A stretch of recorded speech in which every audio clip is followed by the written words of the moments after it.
our amazing film laboratory staff for that print. You guys did amazing. Especially how many times that the original nitrate that came from Czechoslovakia has been printed back and forth and back and forth. And I'm just astounded at how good it looks.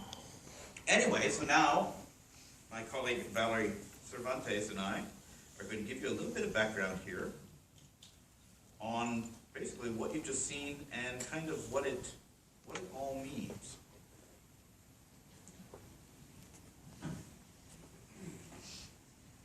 To start out with real quick, this course is based on a novel, and a really quite amazing novel, and I'm going to let Valerie tell you about the person responsible for this novel as soon as we get an image up on the screen.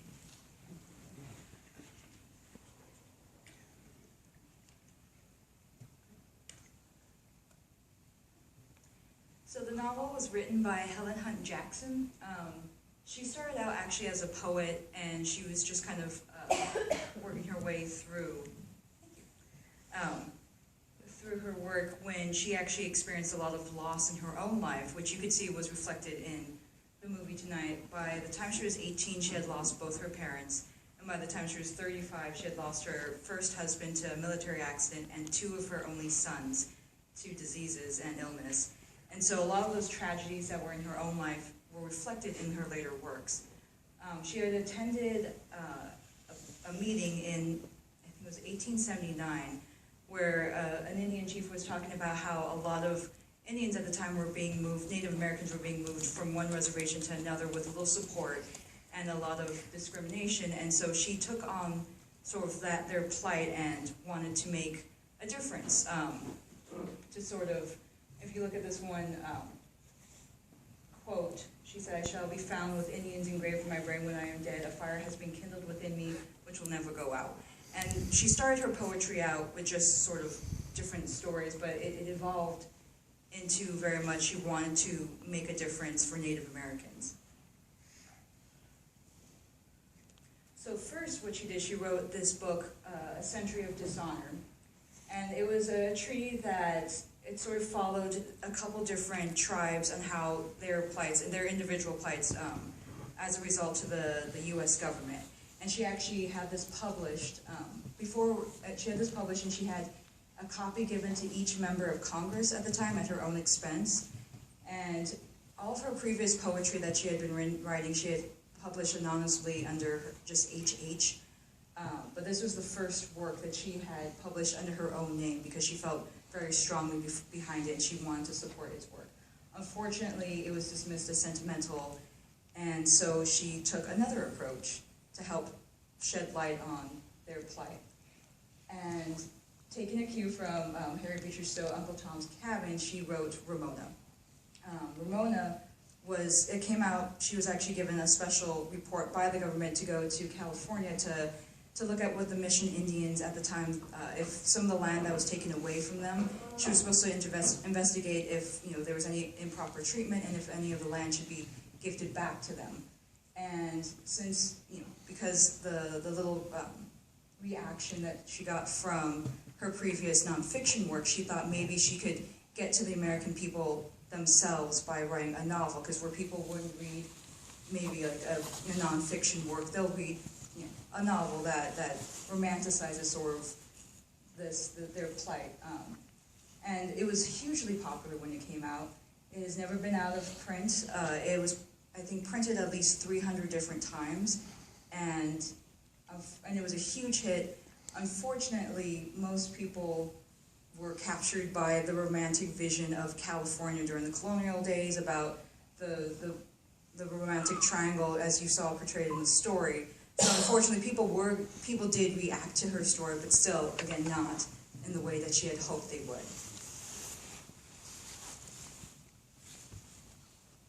And this is just an early draft that Helen Hunt wrote of Ramona.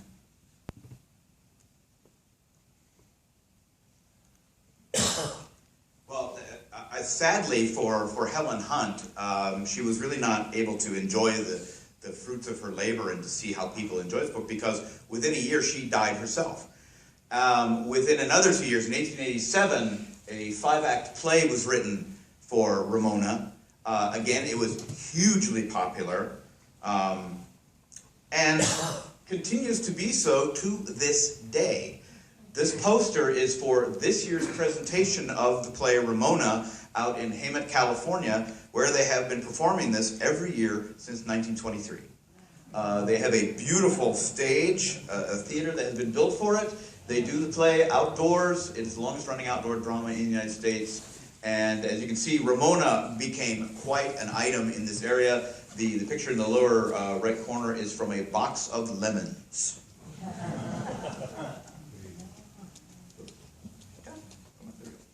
A few years ago, I think this is from the 1976 play of Ramona, they passed out a map of Ramona Land. So you can see all the places where the story takes place. And I wish I had a pointer, but down, you can't really see that easy, down next to where it says Landmarks of Ramona Land, there is a marker for Ramona's grave. And it says not, what does it say? It says no admittance, you can't actually go to it. But you can see where the story takes place in perspective of the area of California.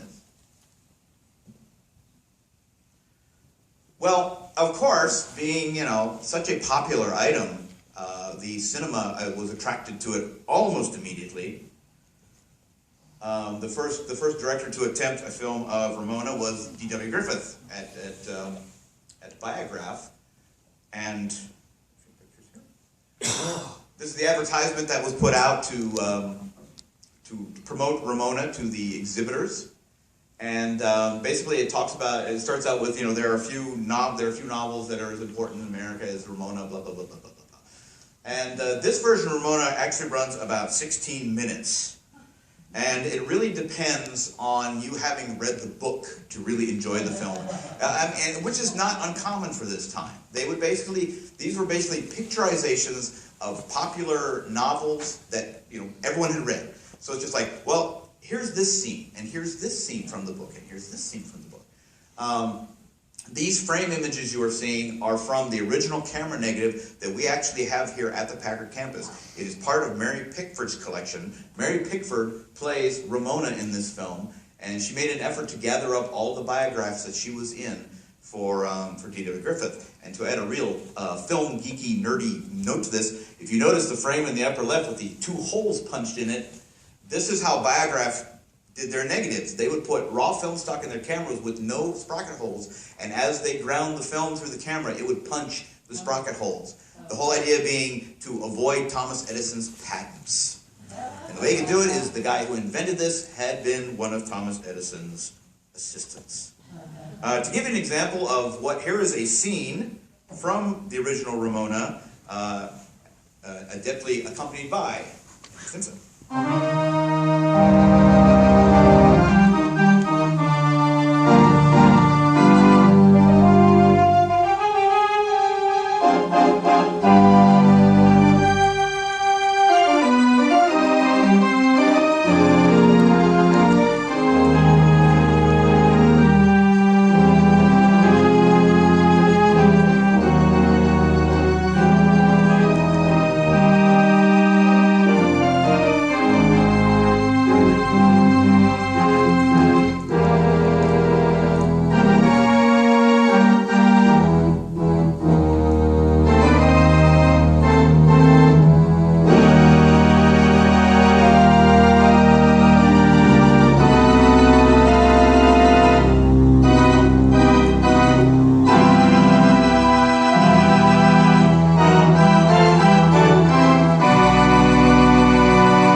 Cutting that little piece in there, that pretty much encompasses the entire 500 pages of the novel Ramona in about 2 minutes. So as cinema grew, so did the film, and it wasn't too long after that, in fact only in 6 years, that Ramona appeared again on the big screen, this time directed by Donald Crisp, who had worked with D.W. Griffith. have been in some of his films. Most of you probably know Donald Chris Moore as an actor. He's in films like Broken Blossoms and The Uninvited. But he did this version, and it was really interesting. I didn't know much about this version until I started doing some research, and the group Clunes, who also originally released Birth of a Nation, did this big presentation of this film. It was huge. It was a prologue, a live prologue on stage, and then 2 acts of a film. The film was enormous. It was like 13 reels, I believe.